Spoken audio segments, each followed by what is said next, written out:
Comment détecter un rug? Rug veut dire tapis. Autrement dit, c'est une pratique très courante où ton graphique va se retrouver d'une quelconque manière au sol. En gros, à zéro. Dans la plupart des cas, interviennent des bundles. Un bundle, c'est quoi? Pour faire simple, plusieurs wallets d'un même utilisateur achètent un actif, manipulent l'actif en te faisant croire qu'il s'agit de plusieurs utilisateurs, mais lorsqu'il vendra, tous ces wallets se vendront en même temps et créera donc une liquidation très importante des actifs. Mais attention, l'utilisation du bundle peut aussi être légitime quand un développeur veut donner de la visibilité à un vrai projet. Bref, comment repérer des rugs flagrants? C'est parti.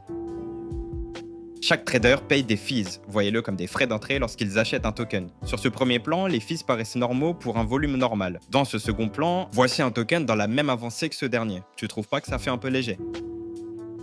Voici le visuel sur les transactions en direct. On voit bien qu'il s'agit de transactions similaires, régulières, de vente et d'achat pour créer un graphique vivant. Encore une fois, il ne s'agit pas forcément d'un red flag, mais n'oubliez pas que dans les tranchées, il faut toujours se méfier. Ah bah tiens, on parlait de quoi déjà?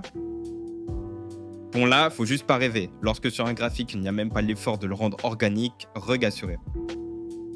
N'oubliez pas que sur les différentes plateformes de trading, des outils sont également mis à votre disposition pour analyser l'actif. La bubble map, le pourcentage de bundle, le nombre de holders et de traders. Vous pouvez également vérifier les balances des holders via différents outils comme SolScan. Si quelqu'un rentre avec 2 sols alors qu'il a 0,01 dans sa balance, il y a de fortes chances qu'il soit acteur d'un bundle.